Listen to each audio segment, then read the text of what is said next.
દ્વારકાધીશ કી જય। શ્રી માધવરાયજી સ્થાપિત આચાર્ય ગૃહ જુનાગઢ મોટી હવેલી ઉજ્જવલ આચાર્ય પરંપરા। શ્રી માધવરાયજી મહારાજના વંશજ ગોસ્વામી શ્રી રઘુનાથલાલજી મહારાજના વહુજી શ્રી जानकीજી વહુજી મહારાજ દ્વારા ગાયત્રી પુરસ્સરણ તથા દ્વારકાધીશનો કુંવારો। શ્રી जानकीજી ભાભીજીએ વિક્રમ સંવત 1948 એક દિવસે અધિકારી દામોદર બાપાને બોલાવ્યા છે। આજ્ઞા કરી છે કે ગોકુલનાથજીનું વિલ તમે તપાસો, તેમાં કોઈ કાર્ય અધૂરા રહે છે। આજ્ઞા અનુસાર દામોદર બાપાએ વિલ તપાસ્યું અને વિનંતી કરી કે હે કૃપાનાથ, જે વિલમાં કરેલી આજ્ઞા પ્રમાણે 2 કાર્ય અધૂરા છે। ગાયત્રી પુરસ્સરણ તથા દ્વારકા પધારીને દ્વારકાધીશનો કુંવારો આરોગાવો। जानकीજી ભાભીજી મહારાજે આજ્ઞા કરી કે તમે ગાયત્રી પુરસ્સરણની તૈયારી કરો। મોટાઓની આજ્ઞા શ્રાવણ કરનાર તો ઘણા હોય છે, પરંતુ તેનું મહત્વ અને મર્મ જાણનાર તો વિરલા જ હોય છે। એવા દામોદર બાપા વિરલા વૈષ્ણવ હતા। ભાભીજીની આજ્ઞા અનુસાર દામોદર બાપાએ યજ્ઞની સર્વ તૈયારીઓ કરાવી મુહૂર્ત જોડાવ્યું છે। ગોવર્ધન ચોકમાં એક વિશાળ ભવ્ય મંડપ સિદ્ધ કરાવ્યો છે। આસો પાલવના પાનથી મંડપ શણગાર્યો। યજ્ઞ નિમિત્તે 60 બ્રાહ્મણોની વરણી કરવામાં આવી છે અને આચાર્યનું સ્થાન શ્રી મોહનભાઈ ભટ્ટને આપવામાં આવ્યું હતું। લગભગ 16 દિવસ ચાલનારો આ યજ્ઞ હતો। શ્રી પુરુષોત્તમલાલજી બ્રાહ્મણો સાથે 6 કલાક સુધી સતત જપ પૂજનમાં બિરાજતા હતા। યજ્ઞના અને વંદનીય યજમાનના દર્શન કરવા ભાવિકો પ્રવાહ સતત ચાલુ રહેતો હતો।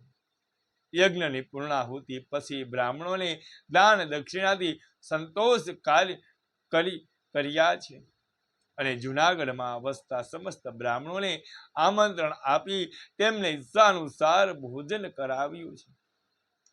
આ રીતે વૈદિક કાર્ય નિર્વિઘ્નપણે પૂર્ણ થયું છે। આ પ્રસંગે શ્રી દામોદરલાલ શ્રી મદન મોહનલાલના વિવિધ મનોરથો આપશ્રીએ કર્યા હતા।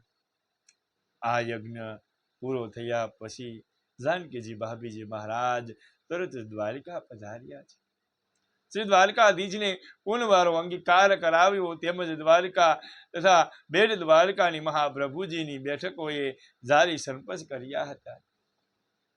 આ પ્રમાણે શ્રી ભાભીજી મહારાજે ગોકુલજીના વિલની આજ્ઞા પ્રમાણે દરેક કાર્યો યથોચિત રીતે સંપન્ન કર્યા છે। યજ્ઞના સમયમાં શ્રી દામોદર બાપાનું સ્વાસ્થ્ય અનુકૂળ ન રહેતું, છતાં પણ ભાભીજીની આજ્ઞાનું પાલન કરવા ઉપર બંને કાર્યો પૂર્ણ થાય ત્યાં સુધી તેઓ પ્રવૃત્તિમય રહ્યા છે। પછી તેઓ માળિયા ગયા છે। અધિકારીની તબિયત બહુ જ ખરાબ છે એવા સમાચાર ભાભીજીને મળ્યા છે। શ્રી પુરુષોત્તમલાલજીને અધિકારીની ખબર કાઢવા મોકલ્યા। આપશ્રીના દર્શન કરી દામોદર બાપા બહુ જ પ્રસન્ન થયા। ત્યાર પછી થોડા જ સમયમાં ભગવદ નામ લેતા તેઓ શ્રી હરિ શરણ થયા છે। શ્રી પુરુષોત્તમલાલજીના સમયમાં આવા એક જ ભગવદીય વૈષ્ણવ હતા। શ્રી મથુરદાસભાઈ તેમની ગુરુ ભક્તિ તથા ગૌ ભક્તિ જોડ હતી। દિન પ્રતિદિન વિસાવદરથી જુનાગઢ આવી મોટી હવેલીના વહીવટ કાર્યની દેખરેખ રાખતા હતા। હવેલીમાં આપણે સેવા કરવા આવીએ છીએ, તેથી અહીંનું કંઈ પણ આપણા ઉપયોગમાં ન આવવું જોઈએ એવો દ્રઢ આગ્રહ એમનો હતો।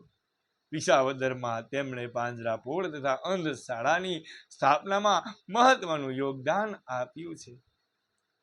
અહીંયા ગોસ્વામી શ્રી રઘુનાથલાલજી મહારાજના વહુજી શ્રી જાનકીજી ભાભીજી મહારાજ દ્વારા ગાયત્રી પુરસરણ તથા દ્વારકાધીશનો કુંડવાળાનો પ્રસંગ અહીંયા પૂર્ણ કરીએ છીએ. કાલે ગોસ્વામી શ્રી રઘુનાથલાલજી મહારાજના પ્રથમ લાલ શ્રી પુરુષોત્તમલાલજી મહારાજના લગ્ન પ્રસ્તાવનો પ્રસંગ કાલે જોશું. ઉજ્જવલ આચાર્ય પરંપરાના પ્રસંગો જાણવા માટે અમારી ચેનલ ગિરીશ પાઘડારને લાઈક, શેર અને સબસ્ક્રાઈબ કરજો, જેથી કરીને આપને રોજના માટે ઉજ્જવલ આચાર્ય પરંપરાના પ્રસંગો મળતા રહે.